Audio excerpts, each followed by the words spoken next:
Suami selingkuh dengan pembantu. Saat aku menjaga mertua di rumah sakit. Assalamualaikum warahmatullahi wabarakatuh. Halo Bunda sahabat Ainun. Semoga Bunda semuanya dalam keadaan sehat dan selalu bahagia ya. Sebelum saya lanjut, yuk Bunda absen dari kota mana saja? Dan buat yang sudah like, komen, dan subscribe semoga rezekinya dilancarkan ya. Yuk, langsung kita mulai kisahnya. Pagi itu, burung-burung kecil berkicau riang di dahan pohon jambu yang tumbuh di halaman depan rumah.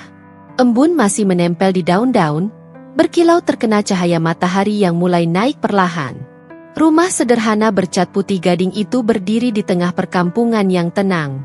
Meski tidak megah, rumah itu selalu tampak hidup karena kehangatan penghuninya. Di dapur, sang istri, Alia, tengah sibuk memasak.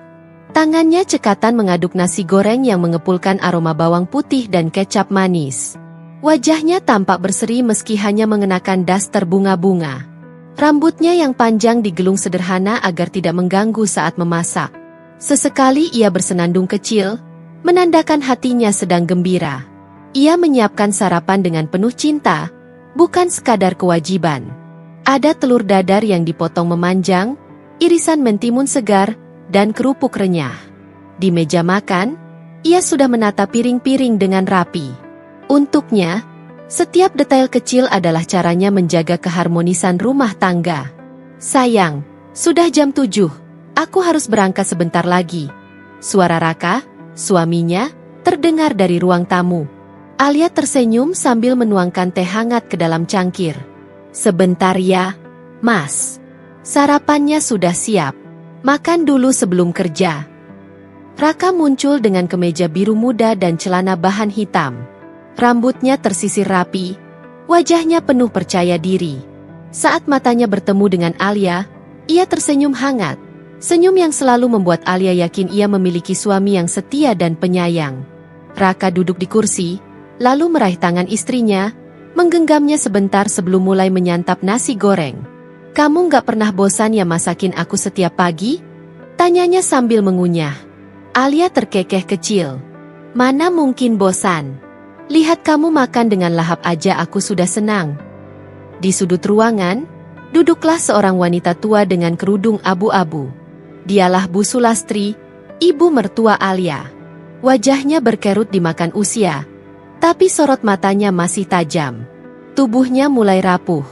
Namun ia tetap menjaga wibawa sebagai orang tua. Alia menghampirinya dengan penuh hormat, meletakkan secangkir teh hangat di hadapannya. Ini, Bu, tehnya masih panas, hati-hati ya. Bu Sulastri hanya mengangguk kecil. Ia bukan tipe wanita yang suka banyak bicara, apalagi memuji. Tapi Alia sudah terbiasa dengan sikap itu. Ia tidak mengharapkan ucapan terima kasih. Baginya merawat mertua adalah kewajiban seorang menantu. Sarapan berlangsung sederhana. Raka bercerita tentang rencana pekerjaan hari ini, tentang proyek kantor yang sedang sibuk, sementara Alia mendengarkan dengan penuh perhatian.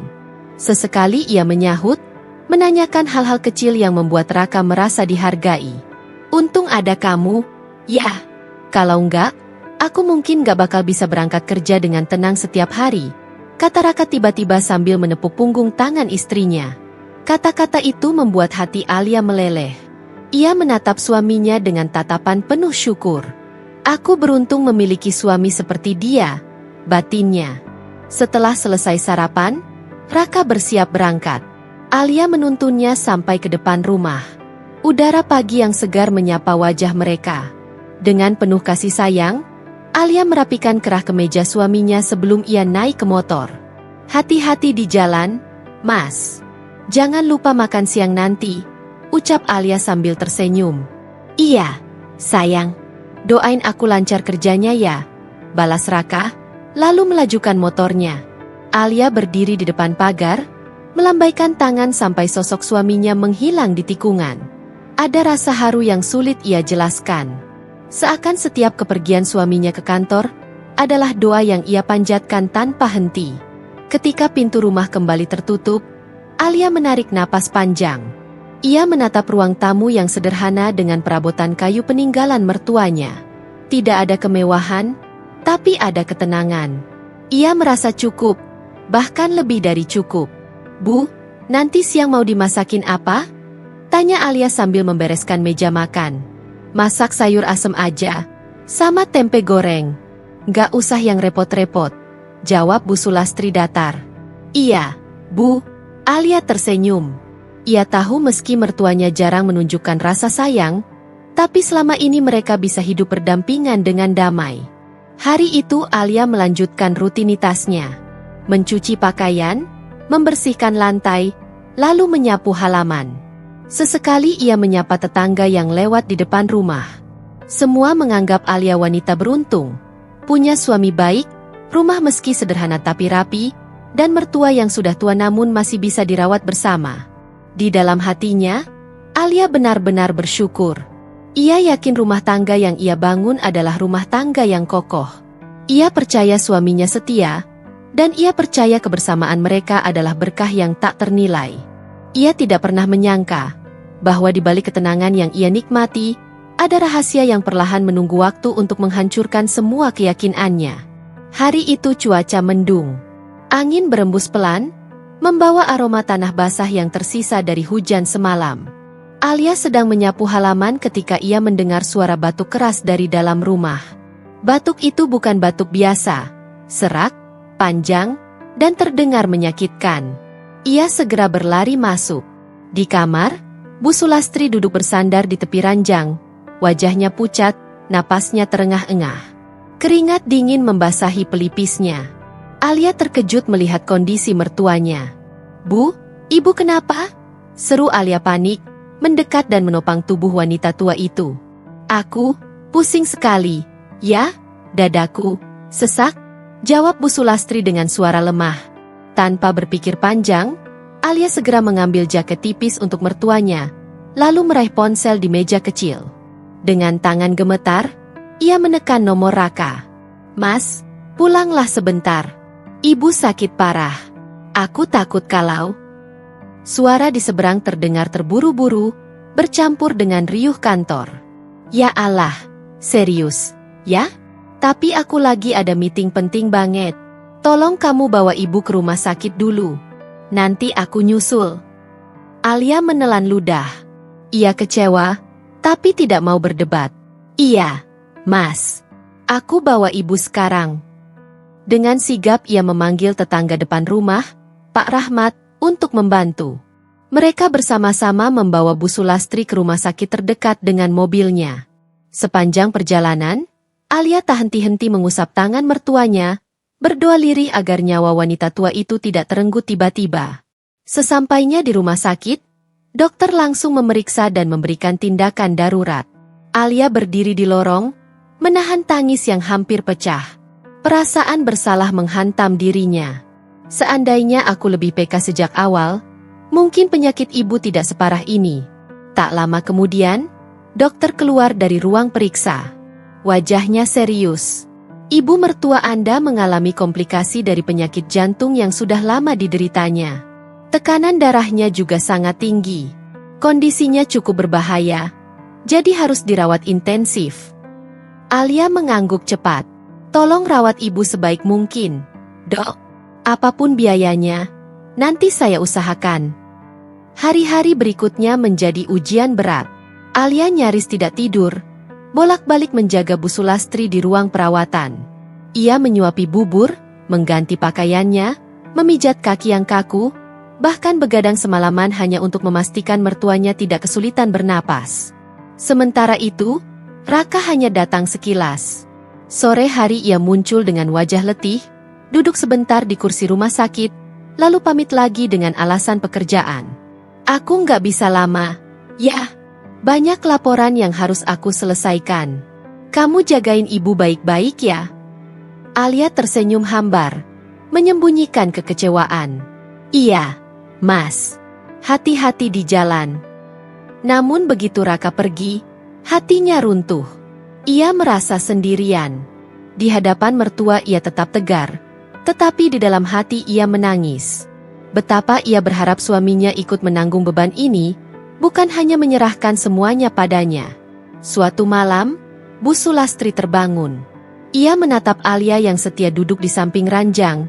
Mata sayunya berkaca-kaca. Kamu capek, ya? Dari tadi aku lihat kamu nggak tidur. Alia menggenggam tangan keriput itu. Tidak apa-apa, Bu. Saya senang bisa merawat ibu. Ibu jangan pikir macam-macam, ya. Yang penting sekarang ibu sehat dulu. Air mata Bu Sulastri menetes. Untuk pertama kalinya, wanita tua yang jarang mengungkapkan perasaan itu berkata dengan lirih, "Aku beruntung punya menantu seperti kamu." Ucapan itu menusuk hati Alia. Rasa lelahnya seakan terhapus. Ia merasakan kehangatan yang selama ini jarang ia dapatkan. Ternyata, di balik sikap dingin mertua, ada pengakuan tulus yang membuatnya semakin kuat untuk bertahan. Malam itu, Alia menatap wajah mertuanya yang perlahan tertidur kembali.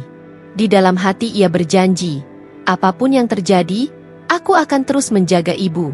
Aku tidak akan membiarkan beliau merasa sendirian. Namun tanpa ia sadari, pengorbanannya ini akan menjadi awal dari sebuah kenyataan pahit. Karena suaminya, yang ia anggap setia, mulai menunjukkan wajah lain yang perlahan meretakkan rumah tangga mereka. Hari-hari di rumah sakit terasa panjang bagi Alia. Hampir setiap malam ia hanya tidur 1 atau 2 jam di kursi sempit di samping ranjang Bu Sulastri. Matanya sering merah karena kurang tidur, tubuhnya lemas, tetapi ia tidak pernah mengeluh. Di sela-sela waktunya, ia masih harus memikirkan rumah, cucian yang menumpuk, halaman yang penuh daun kering, hingga stok bahan makanan yang semakin menipis. Semua itu sempat membuatnya bingung. Ia ingin berada di 2 tempat sekaligus, tapi tubuhnya tentu terbatas. Melihat kondisi itu, Raka akhirnya mengambil keputusan. Ya, aku sudah bicara sama tetangga. Katanya ada seorang gadis muda yang bisa kita pekerjakan sebagai pembantu. Biar dia yang urus rumah sementara kamu fokus rawat ibu. Alia sempat terdiam. Bukan karena menolak, tapi karena ia tidak pernah berpikir untuk mempekerjakan orang lain. Baginya, mengurus rumah tangga adalah tanggung jawabnya. Namun kali ini ia sadar, tenaganya tidak cukup. Dengan hati yang ragu, ia mengangguk. Kalau itu memang bisa membantu, ya sudah, Mas. Semoga orangnya bisa dipercaya. Keesokan harinya, datanglah seorang gadis muda bernama Rina. Wajahnya manis, tubuhnya ramping, dengan rambut panjang yang diikat ekor kuda. Usianya sekitar 20 tahun, dan sikapnya terlihat lugu. Saat pertama kali masuk rumah, ia menunduk sopan. Assalamualaikum, Bu. Saya Rina. Mulai hari ini saya yang bantu-bantu di sini, ucapnya dengan suara pelan. Alia menyambut dengan ramah. Waalaikumsalam. Terima kasih ya, Rin, sudah mau bantu. Anggap saja rumah ini rumahmu juga. Sejak hari itu, Rina mulai membantu pekerjaan rumah, menyapu, mencuci piring, hingga belanja ke pasar. Alia merasa sangat terbantu. Setiap kali ia pulang sebentar dari rumah sakit, ia mendapati rumah tetap rapi, wangi, dan makanan sudah tersedia di meja. Rin, kamu benar-benar menolongku. Kalau tidak ada kamu, entah bagaimana aku bisa bagi waktuku, kata Alia suatu sore saat mereka duduk di dapur. Rina tersenyum malu. Nggak apa-apa kok, Bu. Saya senang bisa bekerja di sini. Lagi pula, Ibu sudah baik sama saya. Kebaikan hati Alia membuatnya mempercayai Rina sepenuhnya. Ia tidak pernah curiga sedikit pun. Apalagi Rina selalu menunjukkan sikap hormat. Bahkan, Alia sering memberinya makanan tambahan atau uang belanja lebih, dengan alasan kasihan melihat Rina masih muda dan jauh dari keluarganya. Namun tanpa disadari, kepercayaan itu pelan-pelan menumbuhkan celah. Alia terlalu sibuk mengurus mertua di rumah sakit hingga jarang berada di rumah. Ia tidak tahu apa yang terjadi ketika dirinya tidak ada. Sementara itu, Raka semakin jarang menjenguk ibunya. Alasannya tetap sama. Pekerjaan menumpuk, proyek kantor tidak bisa ditinggalkan. Alia berusaha memahami, meski dalam hatinya ada rasa sepi yang perlahan mengendap. Malam itu, saat Alia baru pulang dari rumah sakit, ia menemukan Rina sedang berbincang dengan Raka di ruang tamu. Tidak ada yang aneh. Raka hanya menanyakan hal-hal seputar rumah, dan Rina menjawab dengan sopan. Alia menepis pikiran buruk yang sempat muncul. Syukurlah ada kamu, Rin, kata Raka sambil tersenyum. Kalau enggak, rumah ini pasti berantakan. Rina hanya menunduk, wajahnya memerah. Alia yang melihatnya justru merasa lega. Ia menganggap hubungan itu wajar. Seorang majikan berterima kasih pada pekerja. Tidak lebih. Mas, Rin sudah banyak bantu aku. Jadi kalau ada waktu, jangan lupa kasih dia uang tambahannya. Kasihan, kerjaannya lumayan berat, kata Alia tulus. Raka mengangguk. Iya, sayang. Kamu jangan terlalu khawatir. Semua urusan rumah biar aku yang urus dengan Rina. Kamu fokus aja sama ibu. Alia tersenyum lega. Ia merasa keluarganya kompak. Ia merawat mertua, sementara Raka dan Rina menjaga rumah. Dalam pikirannya, inilah bentuk tanggung jawab ganda yang harus ia jalani, mengurus ibu mertua di rumah sakit, sekaligus memastikan rumah tetap terjaga. Malam itu, sebelum tidur, Alia menatap wajah suaminya yang sudah terlelap. Ada rasa syukur yang mengalir di hatinya. Terima kasih, ya Allah. Aku diberi suami yang setia, mertua yang masih bisa aku rawat, dan seorang pembantu yang begitu jujur membantu. Ia tidak tahu bahwa doa dan keyakinan itu perlahan akan dipatahkan oleh kenyataan pahit. Karena justru dari orang yang ia percaya sepenuh hati, bibit kehancuran rumah tangga mulai tumbuh tanpa ia sadari. Hari-hari Alia semakin melelahkan. Siang ia menemani Bu Sulastri di rumah sakit, malam ia pulang untuk memastikan Rina tidak kewalahan mengurus rumah. Sekuat tenaga ia mencoba menjaga keseimbangan, meski tubuhnya sendiri mulai terasa rapuh. Namun ada sesuatu yang mulai berubah. Perubahan itu bukan datang dari dirinya, melainkan dari sosok yang paling ia cintai, Raka. Awalnya, Alia hanya menyadari hal kecil. Suaminya mulai sering pulang larut malam. Jika biasanya Raka pulang sekitar pukul 7, kini jam dinding sering menunjukkan pukul 10 bahkan 11 malam sebelum motor suaminya terdengar memasuki halaman rumah. Mas, kok pulangnya malam terus akhir-akhir ini?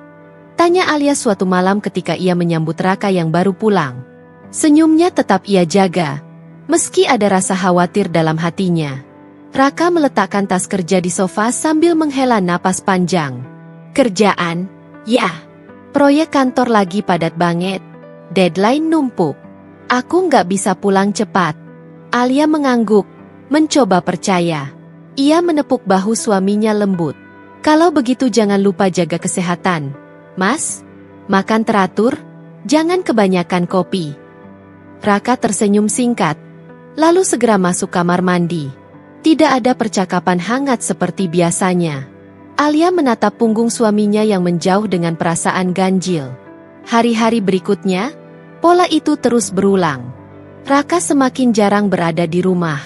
Bahkan saat ia pulang, tubuhnya tampak lelah, wajahnya pucat, dan ia lebih sering memilih langsung tidur ketimbang berbincang dengan Alia.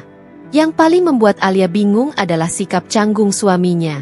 Ketika ia mencoba bertanya lebih jauh tentang pekerjaan atau menanyakan apakah ada masalah di kantor, Raka sering menjawab dengan singkat atau malah mengalihkan pembicaraan.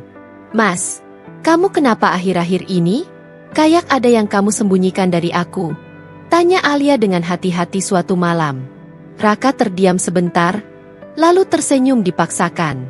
Kamu terlalu banyak mikir. Ya, aku cuma capek. Itu aja. Jawaban itu membuat Alia terdiam. Ia tidak ingin memperpanjang masalah. Baginya, memahami suami adalah tugas utama seorang istri. Maka ia menepis rasa curiga yang sempat muncul. Mungkin benar, Raka hanya kelelahan karena pekerjaan. Aku harus percaya padanya. Namun rasa tenang itu tidak bertahan lama. Suatu sore, ketika Alia pulang sebentar dari rumah sakit, ia mendapati rumah dalam keadaan sepi. Rina sedang di dapur, menyiapkan makan malam. Mas Raka belum pulang, Rin? Tanya Alia sambil melepas kerudungnya. Belum, Bu. Katanya tadi ada rapat tambahan. Mungkin pulangnya agak malam, jawab Rina dengan polos. Alia mengangguk, mencoba menelan rasa sepi yang perlahan tumbuh. Ia duduk di ruang tamu, menatap pintu yang tak kunjung terbuka. Malam semakin larut. Jam dinding menunjukkan pukul 11:15 ketika akhirnya motor Raka terdengar. Ia masuk dengan langkah tergesa, seolah tak ingin menatap mata istrinya. "Maaf. Ya, aku pulang telat lagi," katanya singkat, lalu langsung menuju kamar. Alia menahan napas. Ia ingin bertanya lebih banyak, ingin memeluk suaminya dan memastikan semuanya baik-baik saja. Namun ada jarak tak kasat mata yang kini berdiri di antara mereka. Jarak yang perlahan membuat Alia merasa asing dengan pria yang sudah ia kenal bertahun-tahun. Malam itu, setelah Raka tertidur, Alia duduk di tepi ranjang menatap wajah suaminya. Ada keletihan yang jelas terlihat, tapi juga ada sesuatu yang lain, sesuatu yang sulit ia definisikan. Apakah benar ini hanya karena pekerjaan? Atau ada hal lain yang tidak ku ketahui? Batinnya. Namun sebelum rasa curiga itu tumbuh lebih jauh, Alia buru-buru menghapusnya. Ia menggenggam tangan suaminya dengan erat. Aku tidak boleh berpikir macam-macam. Raka lelaki setia. Ia suami yang baik. Aku harus percaya padanya.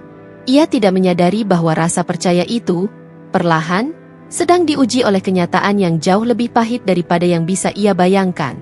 Hari-hari terus berjalan dengan ritme yang melelahkan. Alia semakin terbiasa dengan rutinitas ganda. Siang hingga sore menemani Bu Sulastri di rumah sakit, malam pulang untuk memastikan rumah tetap dalam keadaan baik. Tubuhnya semakin kurus, wajahnya pucat karena kelelahan, tapi ia tetap berusaha tegar. Tetapi, di luar sana, orang-orang mulai memperhatikan sesuatu yang tidak pernah ia bayangkan. Tetangga sekitar rumah perlahan menyadari adanya perubahan dalam rumah tangga Alia. Mereka sering melihat Raka pulang larut malam, kadang bersama dengan sosok muda yang sudah tidak asing lagi, Rina, pembantu baru itu. Suatu sore, ketika Alia baru sampai rumah dari rumah sakit, ia mendengar bisik-bisik samar dari dua tetangga yang sedang duduk di teras. Kasihannya si Alia, sibuk di rumah sakit ngurus mertuanya. Tapi di rumah, entahlah. Iya, aku juga sering lihat Mas Raka ngobrol lama sama si Rina. Malam-malam lagi. Kok yang gak aneh orang lain lihat?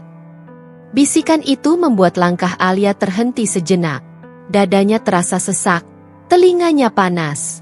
Ia ingin menoleh, ingin bertanya langsung, tapi ia memilih berjalan cepat masuk rumah, menutup pintu dengan hati yang berkecamuk. Di dalam rumah, ia mendapati Rina sedang menyapu ruang tamu. Wajah gadis itu tampak biasa saja, polos, seperti tidak menyimpan rahasia apapun. "Ibu capek, ya?"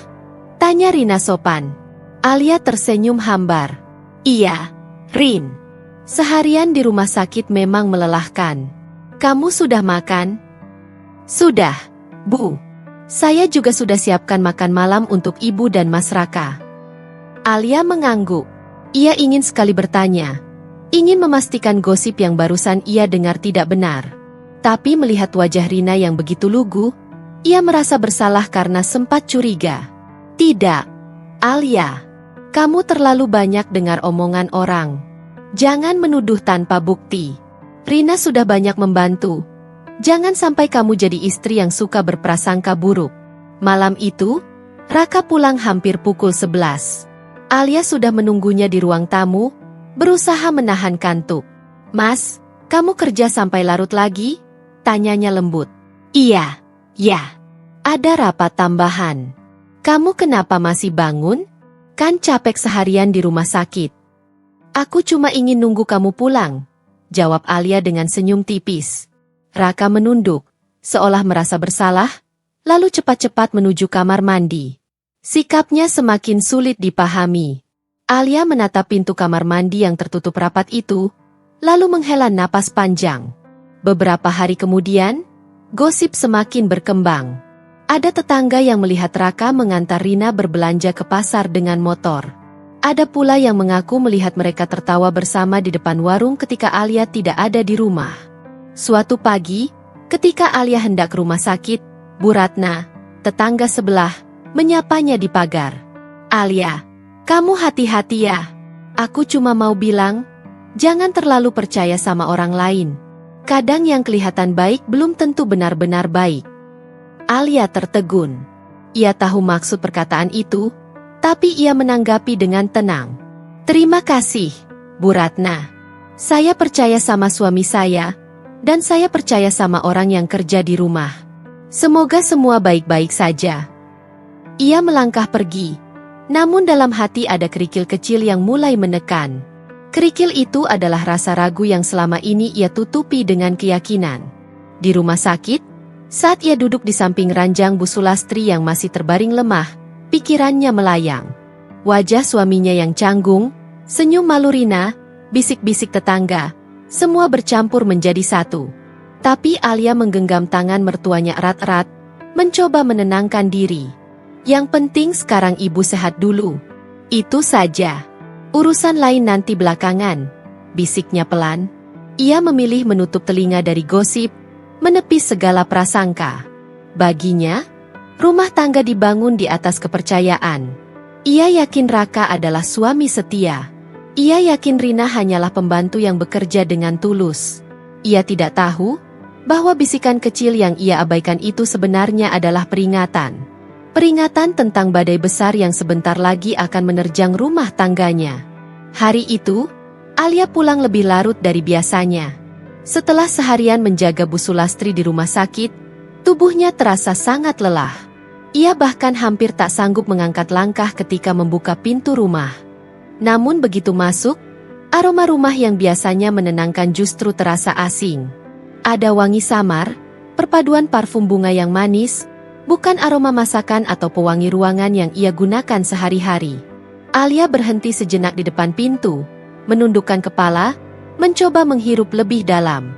Apa Rina mengganti pewangi ruangan? Pikirnya. Namun hatinya entah kenapa terasa tidak nyaman. Ia melangkah masuk, menaruh tas di sofa, lalu menuju kamar. Begitu membuka pintu, ia kembali terdiam. Spray di ranjang terlihat agak kusut, padahal pagi tadi ia sendiri yang merapikannya sebelum pergi. Hatinya langsung berdesir aneh. Mungkin Rina membersihkan kamar dan lupa merapikannya lagi. Ia mencoba menenangkan diri, meski pikirannya dipenuhi rasa curiga yang tak bisa dijelaskan. Alia menghela napas panjang, lalu membuka lemari untuk mengganti pakaian. Saat itulah matanya menangkap sesuatu yang membuatnya tercekat. Di atas tumpukan cucian yang baru diletakkan Rina, ada sepotong pakaian dalam berwarna merah muda yang sama sekali bukan miliknya. Matanya melebar, tangannya gemetar saat menyentuh kain tipis itu. "Ini, milik siapa?" bisiknya dengan suara lirih. Ia terdiam lama, menatap benda itu seolah menuntut jawaban. Alia tahu betul semua miliknya, bahkan warna dan modelnya. Itu bukan punya dia. Pikirannya langsung berusaha mencari alasan logis. Mungkin itu milik Rina yang salah masuk cucian, mungkin terbawa saat mencuci pakaian sendiri. Ya, pasti begitu. Hatinya mencoba menyangkal. Tapi tetap saja, dadanya terasa sesak. Dengan cepat ia menyelipkan pakaian itu ke dalam plastik terpisah. Namun bayangan-bayangan buruk mulai menari dalam pikirannya. Ia ingat gosip tetangga beberapa waktu lalu. Ia ingat tatapan heran seorang ibu komplek yang sempat berbisik, "Mas Raka kok sering banget kelihatan sama si pembantu, ya?" Saat itu Alia menepi semua dengan senyum getir, memilih percaya pada suaminya. Malamnya, Alia tidak bisa tidur. Ia berbaring di sisi Raka yang sudah terlelap, memandangi wajah suaminya dalam temaram lampu tidur. Ada rasa rindu, ada cinta, tapi juga ada luka yang tiba-tiba menyelinap. Hatinya berbisik, "Apakah aku terlalu percaya? Apakah aku terlalu sibuk dengan ibu, hingga tidak melihat sesuatu yang sebenarnya terjadi di depan mataku sendiri?" Beberapa hari kemudian, kejadian lain menambah kegelisahannya. Alia sedang merapikan meja rias ketika mendapati aroma parfum asing lagi. Kali ini lebih kuat. Ia menatap botol parfum miliknya. Masih penuh, tak pernah disentuh. Wangi yang menyeruak jelas berbeda. Dadanya berdegup tak menentu. Ia duduk di tepi ranjang, menunduk, mencoba bernapas tenang. Tapi bayangan kecurigaan tak bisa ia usir.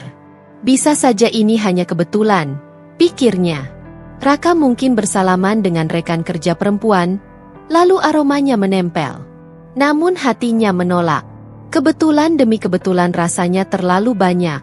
Suatu malam, ponsel Raka bergetar di meja. Alia yang sedang melipat baju terhenti. Ia tidak berniat membuka, hanya menoleh sekilas. Namun tulisan di layar cukup jelas. "Makasih ya, Mas, sudah nemenin belanja kemarin. Kamu baik banget." Alia terpaku.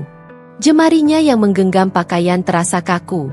Pesan itu bukan dari nomor resmi, bukan dari rekan kerja. Kalimatnya terlalu pribadi. Ia hampir saja meraih ponsel itu, tapi suara shower berhenti. Tanda Raka selesai mandi, membuatnya panik. Ia buru-buru kembali melipat baju, pura-pura tenang. Raka keluar dengan wajah segar, handuk di bahu. "Capek banget." "Yah, besok pagi ada rapat, kayaknya aku berangkat lebih awal," ucapnya sambil tersenyum tipis. Alia menoleh, memaksakan senyum. "Iya, Mas. Istirahat aja." Dalam hati, Alia menjerit. Ada ribuan tanya yang ingin ia lontarkan. "Siapa yang kau temani belanja? Apa maksud pesan itu? Mengapa ada pakaian dalam asing di rumah ini?" Tapi bibirnya terkunci. Ia memilih diam, karena takut dengan jawaban yang mungkin akan menghancurkan segalanya. Malam itu, saat Raka benar-benar terlelap, Alia berguling membelakangi suaminya. Air mata mengalir pelan membasahi bantal. Ia menggigit bibirnya kuat-kuat agar tidak terdengar. Ia menatap gelap, hatinya digelayuti rasa sakit. "Aku harus kuat. Aku tidak boleh menuduh tanpa bukti. Kalau aku salah, semua akan rusak. Kalau benar, aku tidak tahu apakah aku sanggup menerimanya." Di dalam keheningan malam, satu hal semakin jelas baginya. Ketenangan yang selama ini ia yakini ternyata mulai retak. Dan pertanda-pertanda aneh ini, mungkin hanyalah awal dari kebenaran pahit yang sebentar lagi akan terkuak. Hari itu Alia memutuskan pulang sebentar dari rumah sakit. Tubuhnya sudah sangat letih setelah 2 malam hampir tanpa tidur menjaga Bu Sulastri. Ia berpikir hanya ingin mandi, berganti pakaian, lalu kembali. Mobil angkot yang ia tumpangi berhenti di depan rumah, dan Alia melangkah dengan langkah pelan, berusaha menahan rasa kantuk yang begitu berat. Namun begitu memasuki halaman, nalurinya seolah menangkap sesuatu yang tak biasa. Tirai ruang tamu bergerak sedikit, seperti seseorang yang tergesa menutupnya. Alia sempat terdiam, menatap rumah yang selama ini ia anggap tempat paling aman. Ada rasa aneh menjalari tubuhnya, tapi ia mencoba mengabaikan. Dengan kunci di tangan, ia membuka pintu rumah perlahan. Suasana rumah terasa sunyi, hanya suara kipas angin yang berputar pelan. Ia meletakkan tas di meja, lalu melangkah ke arah kamarnya. Saat melewati lorong kecil menuju dapur, langkahnya terhenti. Suara samar, seperti bisikan terburu-buru, terdengar dari arah kamar belakang, kamar yang ditempati Rina, pembantu barunya. Alia mendekat dengan hati-hati. Dan saat itu juga, pintu kamar terbuka dari dalam. Raka muncul tergesa-gesa, wajahnya jelas panik. Ia menutup pintu kamar Rina cepat-cepat, lalu berbalik. "Alia, kamu sudah pulang?" Suara Raka terdengar gugup, berbeda sekali dari biasanya. Alia tertegun, jantungnya berdegup kencang. Pandangannya beralih sekilas ke pintu kamar yang baru saja ditutup, lalu kembali ke wajah suaminya. Rina muncul beberapa detik kemudian. Wajahnya pucat, rambutnya agak berantakan. Ia menunduk, tidak berani menatap Alia. Keheningan menyelimuti ruangan itu. Hanya suara napas Alia yang tersengal, seolah ia baru saja berlari jauh. "Apa yang kalian lakukan?" Suara Alia lirih, nyaris pecah. Raka cepat-cepat menggeleng, mencoba tersenyum, meski jelas senyum itu kaku. "Bukan apa-apa. Ya, aku tadi cuma ngasih Rina arahan soal pekerjaan. Kamu kan sibuk di rumah sakit, jadi aku bantu." "Ngasih arahan? Di kamar?" Alia menatapnya tajam. Tangannya gemetar, ia berusaha menahan diri agar tidak langsung meledak. Rina mencoba bicara, tapi suaranya bergetar. "Ibu, maaf, tadi saya cuma lagi bersihin kamar, terus Mas Raka." Ia berhenti, tidak melanjutkan kalimatnya. Alia menatap keduanya bergantian. Ada kegugupan yang sama di wajah mereka. Raka terlalu cepat mencari alasan, Rina terlalu kikuk untuk menjelaskan. Semua itu justru menambah keyakinan Alia bahwa ada sesuatu yang salah. Dadanya terasa sesak. Matanya panas oleh air mata yang hampir jatuh. Jangan-jangan semua gosip itu benar.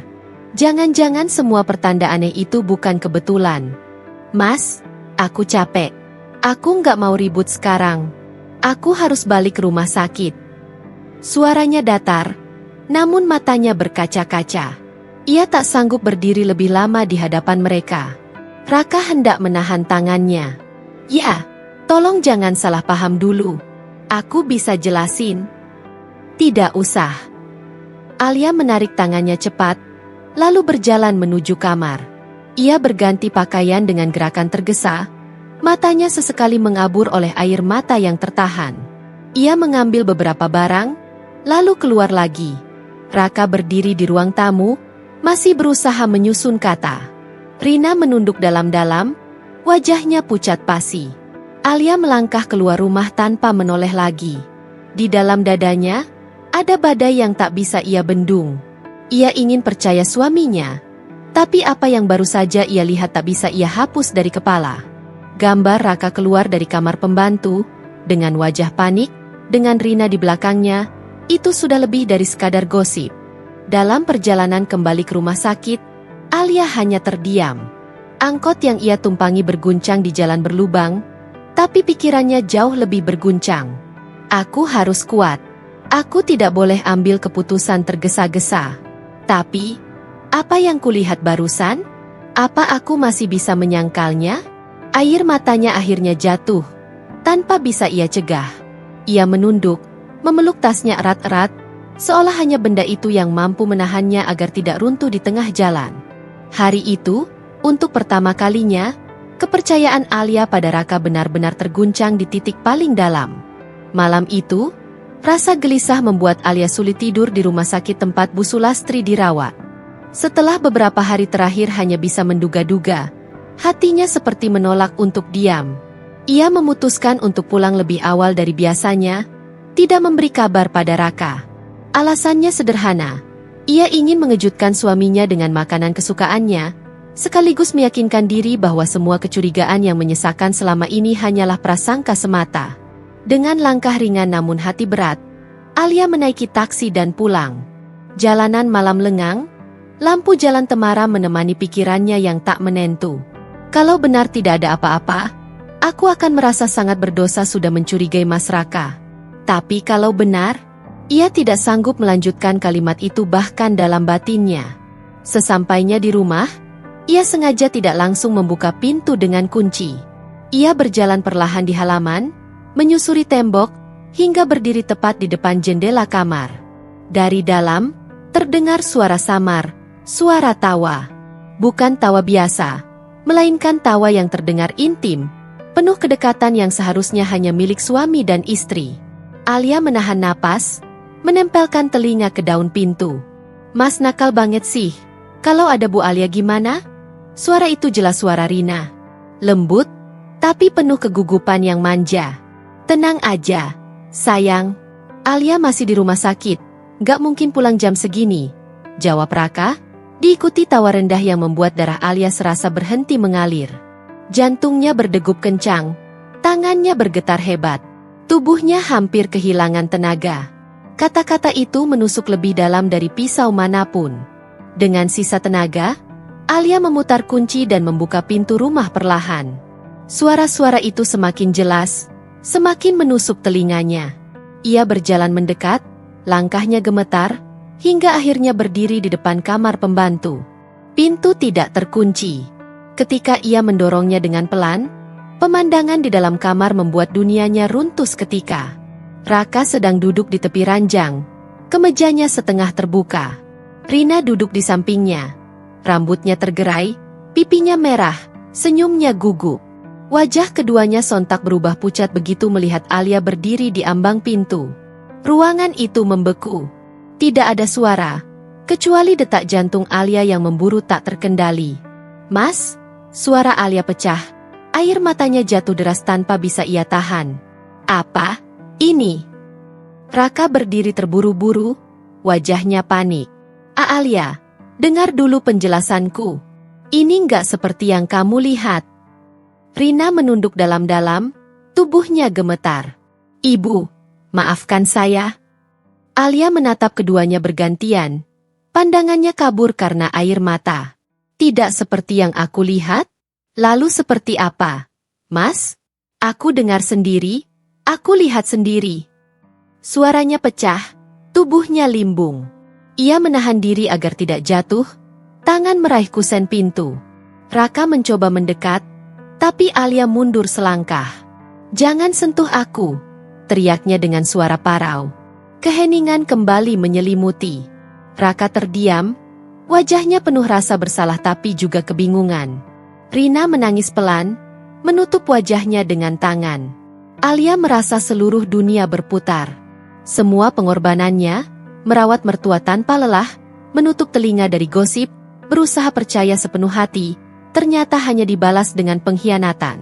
Rumah yang ia jaga dengan cinta ternyata menjadi tempat ia dihancurkan. Tanpa berkata apa-apa lagi, Alia berlari keluar kamar. Ia mengambil tasnya, lalu berlari keluar rumah, membiarkan pintu terbuka begitu saja. Udara malam yang dingin menusuk wajahnya, bercampur dengan air mata yang tak berhenti mengalir.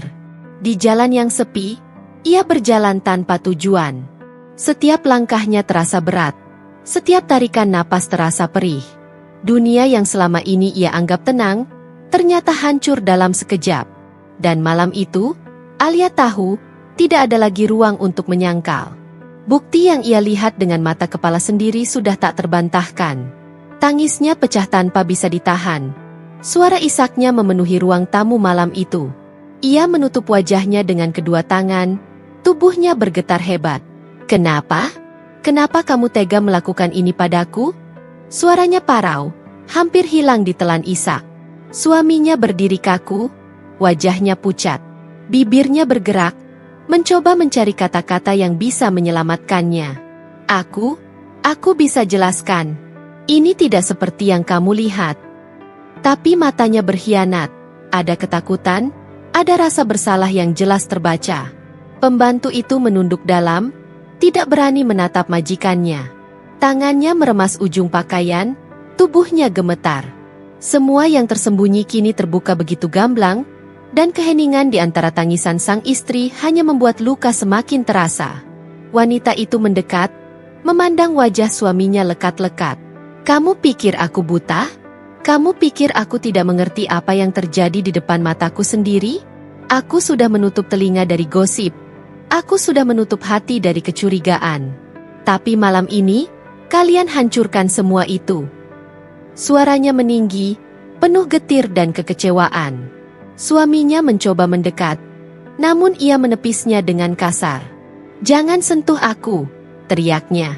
Dadanya naik turun, napasnya terengah-engah, seolah ada sesuatu yang menekan begitu berat di dalamnya. Ia lalu menatap pembantunya, yang sejak tadi hanya diam. Apa aku sudah terlalu baik padamu? Apa aku yang salah karena memperlakukanmu seperti keluarga sendiri? Dan ini balasanmu? Mengkhianatiku dengan orang yang paling kupercaya? Air matanya jatuh semakin deras. Pembantu itu berlutut. Suaranya lirih hampir tak terdengar. Maaf, Bu, saya hilaf. Namun kata-kata itu hanya menambah api di dalam dada. Hilaf? Ia menjerit. Ini bukan hilaf. Ini pengkhianatan. Kalian berdua sudah merencanakan ini di belakangku, saat aku menjaga ibu di rumah sakit. Saat aku berkorban waktu, tenaga, dan hati, kalian malah sibuk menikmati kebahagiaan terlarang. Suaminya mulai kehilangan kesabaran, nada suaranya meninggi. Cukup. Kamu tidak tahu apa-apa. Jangan menyudutkan aku seperti ini. Ia terdiam sejenak, lalu menatap suaminya dengan tatapan penuh luka. Aku tidak tahu apa-apa. Aku tahu segalanya. Cukup dengan melihat wajahmu malam ini. Cukup dengan mendengar tawa yang seharusnya hanya untukku. Kamu sudah merenggut semua yang pernah aku percayai. Tubuhnya lemas, ia jatuh terduduk di lantai, menahan dada yang terasa sesak. Air matanya tak berhenti mengalir. Seakan seluruh dunia runtuh di hadapannya. Malam itu, Ia benar-benar merasa sendirian, ditikam dari belakang oleh orang yang seharusnya melindungi dan mencintainya.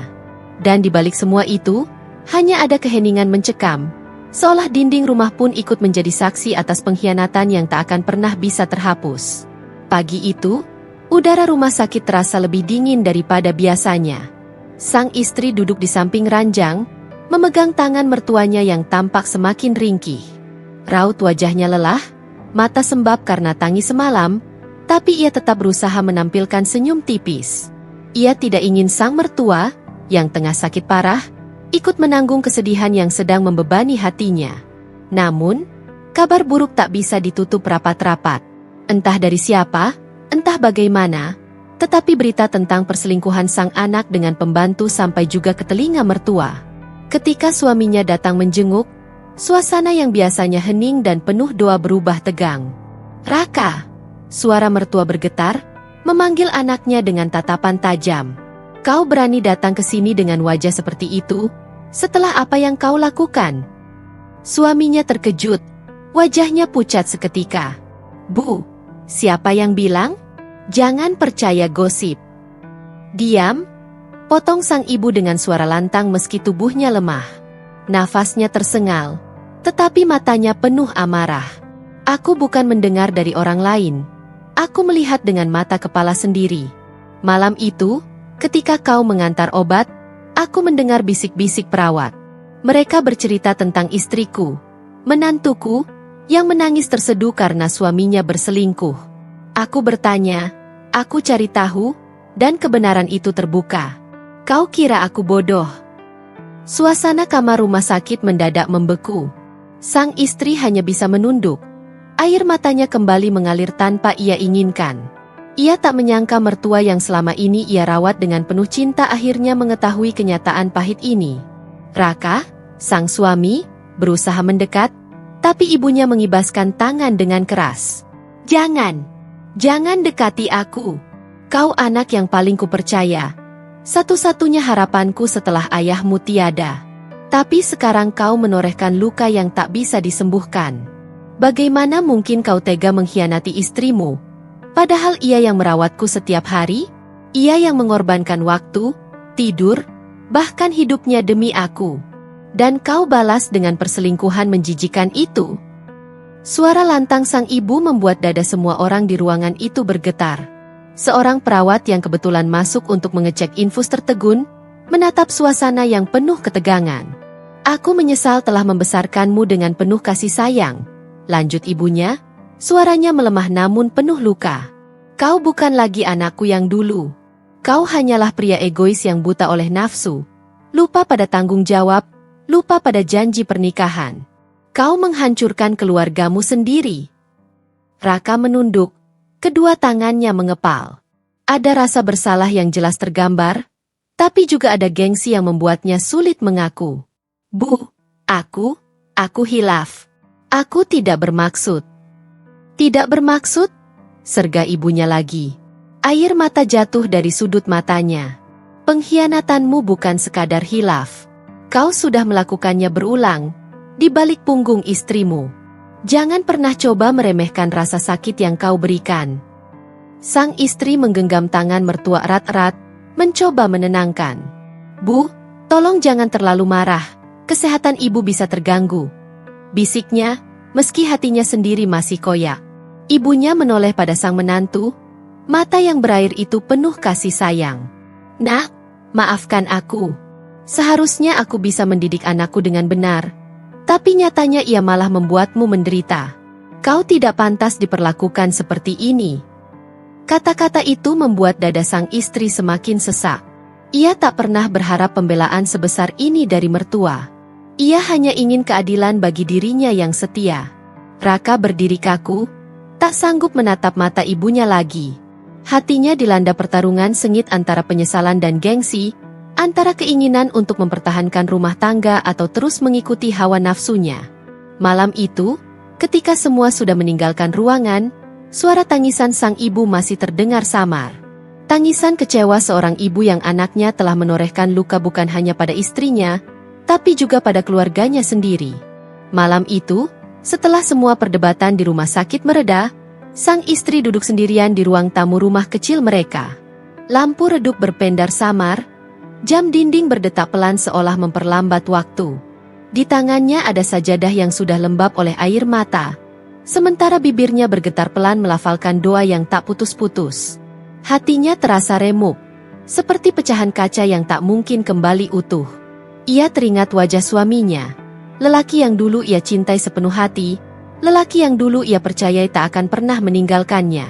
Semua janji manis, semua pengorbanan, kini hanya terasa seperti fata morgana.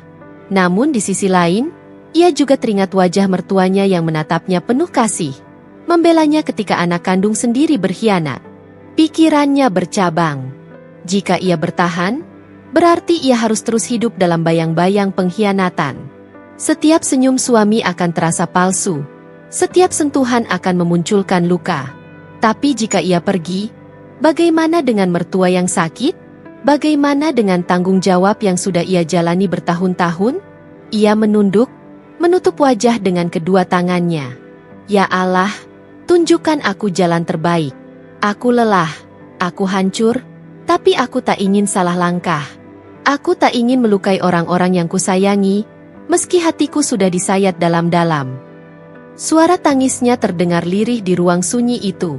Keesokan harinya, ia menemui seorang sahabat lama, seseorang yang dulu sering menjadi tempat curhatnya ketika masih kuliah, bernama Sinta. Mereka duduk di sebuah kafe sederhana, ditemani secangkir teh hangat yang uapnya menari di udara. Kalau aku jadi kamu, kata Sinta dengan tatapan tajam, aku sudah pergi sejak pertama kali tahu dia selingkuh. Hidup terlalu singkat untuk dihabiskan dengan orang yang tak tahu cara menghargai. Sang istri hanya tersenyum pahit. Aku tahu, Tin, tapi ini bukan cuma soal aku dan dia. Ada ibu, mertuaku. Dia hanya punya aku sekarang. Bagaimana aku tega meninggalkannya di saat seperti ini? Sinta terdiam, lalu meraih tangan sahabatnya erat-erat. Kau terlalu baik. Dan seringkali, orang baik yang paling menderita. Tapi ingat, kebaikan juga punya batas. Kau juga berhak bahagia, berhak disayangi dengan benar. Kata-kata itu menancap dalam. Ia pulang dengan hati yang masih berat, tapi sedikit lebih terang. Malam itu, ia kembali berdoa. Kali ini lebih lama, lebih dalam. Ia berusaha meyakinkan dirinya bahwa jawaban atas semua keraguannya tidak datang dari manusia, tapi dari keyakinan terdalam yang ia miliki. Beberapa hari berikutnya, ketika ia menunggui mertua di rumah sakit, sang ibu mertua memandangnya dengan tatapan penuh cinta dan berkata lirih, "Nak, jangan biarkan hidupmu hancur karena anakku. Aku tahu kau masih bertahan karena aku. Tapi aku ingin kau tahu, aku rela kalau kau memilih pergi. Kau terlalu berharga untuk terus terluka." Kalimat itu membuat air matanya jatuh begitu saja. Ia memeluk mertua erat, merasakan hangatnya kasih sayang seorang ibu yang tak ia dapatkan dari suaminya. Namun, hatinya belum bulat. Ia masih bimbang. Kepergian bukan hanya soal keputusan, tapi juga soal keberanian. Meninggalkan rumah, meninggalkan kenangan, meninggalkan semua yang pernah ia bangun bersama. Di sanalah ia benar-benar merasa berada di persimpangan hidup, antara bertahan demi mertua, atau pergi demi menyelamatkan dirinya sendiri. Dan ia tahu, apapun pilihannya nanti akan mengubah hidupnya selamanya. Pagi itu, udara terasa berat, seakan langit ikut merasakan sesak di dadanya. Sang istri duduk di ruang tamu, menatap kosong pada tumpukan pakaian yang sudah ia masukkan ke dalam koper. Jemarinya bergetar ketika menutup resleting, karena setiap lipatan kain di dalamnya adalah bagian dari kisah panjang yang pernah ia rajut bersama suaminya. Di dalam setiap baju, tersimpan kenangan. Di dalam setiap perabot rumah, terselip tawa yang kini berubah menjadi luka. Ketika suaminya pulang, ia langsung tertegun melihat koper yang sudah siap di dekat pintu. "Kamu mau kemana?" tanyanya dengan suara yang berusaha tegar, meski raut wajahnya panik. Sang istri menoleh, air matanya menetes pelan. "Aku sudah memutuskan, Raka. Aku tidak bisa lagi tinggal di rumah ini. Aku tidak bisa lagi menjadi istrimu." Suaminya mendekat cepat, wajahnya berubah pucat. Jangan bicara begitu. Aku menyesal. Aku benar-benar menyesal. Semua yang kulakukan salah. Beri aku kesempatan sekali lagi. Aku janji akan berubah. Ia menggeleng pelan. Kesempatan itu sudah kau hancurkan dengan tanganmu sendiri. Aku bertahan. Aku berusaha menutup mata, menutup telinga, bahkan menutup hati. Tapi ketika aku mendengar dengan telingaku sendiri bagaimana kau tertawa mesra dengan pembantu itu, semua selesai. Tidak ada lagi ruang untuk janji. Raka terdiam, mencoba meraih tangannya, tetapi ia mundur. Aku bukan boneka yang bisa kau permainkan. Aku manusia, dengan hati yang sudah kau robek berkali-kali. Aku sudah cukup tersakiti, Raka. Dan aku tidak akan membiarkan anakku nanti tumbuh dalam rumah yang penuh kebohongan. Tangis suaminya pecah. Ia jatuh berlutut di hadapan istrinya, memohon dengan suara yang bergetar. Jangan lakukan ini, tolong. Aku butuh kamu. Aku tidak bisa hidup tanpamu. Namun, luka yang ada terlalu dalam. Hati sang istri sudah tak lagi sama. Kamu butuh aku? Kalau benar, kamu tidak akan pernah berkhianat. Penyesalanmu datang terlambat. Aku sudah selesai. Tak lama kemudian, suara langkah terburu-buru terdengar dari arah dapur. Pembantu yang selama ini menjadi duri dalam rumah tangga mereka muncul dengan wajah pucat pasi. Ia baru saja diberitahu bahwa majikannya, sang istri, telah mengetahui semua kebusukan yang ia sembunyikan. Dengan tatapan tajam bercampur jijik, sang istri berdiri. Dan kamu, keluar dari rumah ini sekarang juga. Jangan pernah kembali lagi. Kau tidak hanya merusak rumah tanggaku, tapi juga mencemari kebaikan yang sudah kuberikan padamu. Pembantu itu menunduk dalam-dalam, tak mampu berkata apa-apa.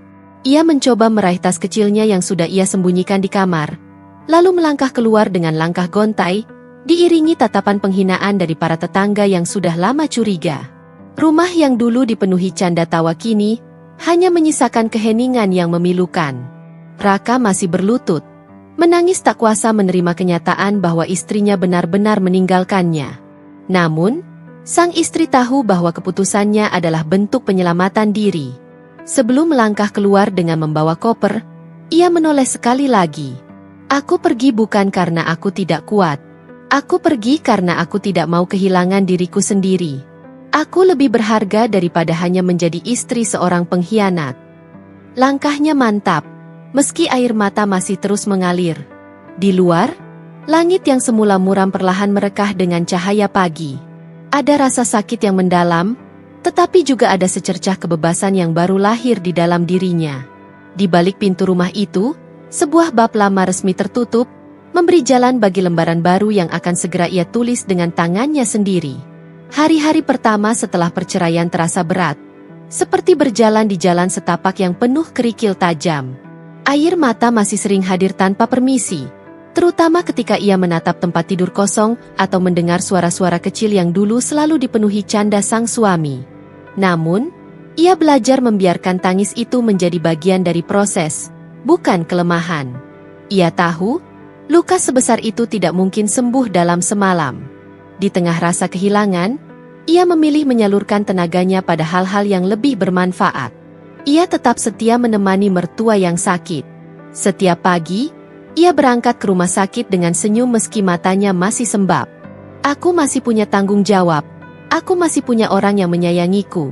Batinnya berulang-ulang, mencoba menguatkan hati. Mertuanya yang sudah semakin renta menjadi saksi nyata kekuatan hatinya. Suatu sore, saat mereka berdua duduk di taman rumah sakit, sang ibu mertua menggenggam tangannya erat. "Nak, kau adalah anugerah terindah dalam hidupku. Jangan pernah merasa sendirian. Kau sudah membuktikan bahwa cinta sejati tidak selalu datang dari suami, tapi bisa lahir dari ketulusan seorang menantu." Kata-kata itu membuat matanya berkaca-kaca. Ia sadar, ia mungkin kehilangan suami, tapi ia mendapatkan cinta seorang ibu yang jauh lebih tulus dan berharga. Dari sanalah ia mulai mengumpulkan kembali potongan-potongan harga dirinya yang sempat hancur. Di sela-sela merawat mertua, ia juga mulai merintis usaha kecil-kecilan. Awalnya hanya menjual makanan rumahan kepada perawat dan keluarga pasien di rumah sakit. Ternyata masakannya disukai banyak orang, dan kabar itu menyebar cepat. Pesanan demi pesanan datang, hingga ia bisa menyewa kios kecil di dekat rumah. Dari dapur sederhana, perlahan ia membangun sesuatu yang benar-benar miliknya. Setiap kali ia mengaduk adonan, memotong bahan, atau membungkus pesanan, hatinya terasa lebih ringan.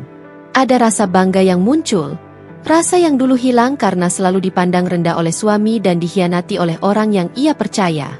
Kini, ia membuktikan bahwa ia bisa berdiri sendiri, tanpa bergantung pada siapapun. Tetangga-tetangga yang dulu berbisik-bisik kini mulai menatapnya dengan kagum. Mereka sering berkata, "Lihatlah, betapa kuatnya dia. Meski dikhianati, dia tidak jatuh, malah tumbuh lebih tinggi." Kalimat itu menjadi bahan bakar baru dalam hidupnya. Meski begitu, luka di hatinya masih ada. Ada malam-malam panjang di mana ia termenung, teringat masa lalu, dan bertanya-tanya mengapa takdir memberinya jalan berliku. Namun, setiap kali rasa itu datang, ia kembali pada doa, pada keyakinan bahwa Tuhan tidak pernah memberi cobaan tanpa maksud. Ia mulai menyadari, kebahagiaan sejati bukan tentang siapa yang menemani, melainkan bagaimana ia berdamai dengan dirinya sendiri. Sang suami mungkin menyesal.